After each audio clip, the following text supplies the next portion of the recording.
Welcome back, Demodogs and Demogorgons. It's Alex here again to talk about Stranger Things Season 5 and the big cliffhanger and the big reveal at the end of Season 5, Part 1, I guess you could say. At the end of Chapter 4, spoilers ahead. I'll give you guys 5 seconds because this is going to be spoiler talk about one very specific reveal at the end of Chapter 4. So leave a like, click comment, hit subscribe, share, all that stuff. Spoiler time is now. Okay.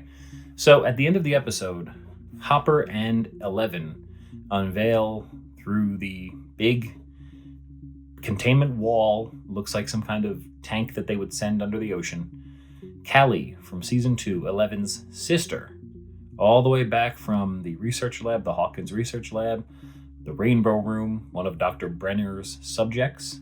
That's who it is. That's who was captured. Now, we don't know what they're doing. We don't know if Callie is powering something. We don't know what's going on. But let's talk about who Callie is for a second. So, like I said, it's Eleven's sister. They were friends from the Rainbow Room. Eleven had some scant memories of Callie. Basically, when Eleven banished Vecna to the Upside Down, her memory got all messed up. So all of her memories from Callie were fragments or whatever from beforehand. So the reason she was able to track her down was Eleven was tracking down her mom, Terry Ives, who was completely had her brain destroyed by Dr. Brenner, so she was basically useless, except Eleven was able to crawl around in her brain to communicate a little bit. While Terry Ives, also known as Eleven's mother, was searching for Eleven, she was searching for other missing children that were also taken by Dr. Brenner. One of them was Callie, who was a couple years older. Callie underwent the same experiments that Eleven did. The interesting thing is that all the other test subjects that we've seen so far through last season in the different rooms and just with Eleven, it's all been telekinesis. And Callie specifically has a different type of power. Callie can do, I had it written down here somewhere, but hers is, she can warp the perception of people's realities. So she can't necessarily pick up a can and move it or throw someone against the wall, but she can make someone think that they're being thrown against the wall, I guess, or at least that they've seen a wall come, she can make people think they're seeing spiders attack them, basically see whatever she wants. So it's as if you took the classic Professor X archetype of a telekinetic superpower person and split it in two, where some have some and some have the other. But it's only been these two splits so far that we've seen. So Callie's the only person with this power, which is exciting. In season 2, Eleven tracks her down and joins her little gang for a little bit. Callie acts sort of like a Yoda, sort of like a Ben Kenobi for Eleven, teaching her how to harness her anger, use her powers and stuff like that.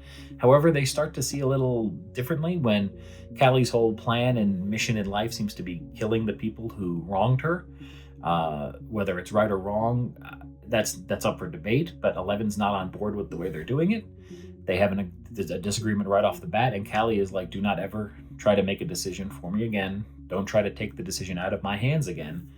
And it immediately, you can see, like, as much as Callie is a motherly, sisterly figure, she also could be very dangerous to deal with. So that's what brings us back to season 5, where this is a huge player that has now entered the game, so to speak. Are they going to be antagonistic towards Vecna, or are they going to be on the side of Eleven, or are they going to join up with Vecna? Are they going to see something wrong with the way the world is being run, or I don't know, after they've been in a trance for so long? I can't see her breaking out of the the capture and being like, oh, hey, let me team up with Linda Hamilton. However, back in the original episode, she didn't want to do anything with Jim Hopper, and she believed that all these authority figures were monsters. So I don't know if Callie's just going to split out on her own, or if she's someone that Vecna can now exploit. It's crazy. So that's where things get really interesting. Why was she locked up? What were they doing with her being locked up? And does she know anything about Vecna? Because she would have been there when Henry was one of the orderlies before she escaped. So what's their connection? What's their history together? Was she being kept off the board not to keep her from Eleven, but to keep her from Vecna? I don't know. We'll find out. Let me know what you think in the comments. I just wanted to throw this video together and get some more discussions out about season 5, because I'm loving it so far, and I like the way they staggered it with the releases. They didn't just do it all at once, so we get to have some breaths in between and really think about things. So, all right, I'll see you next time on the channel. Have a good rest of your day. Take care.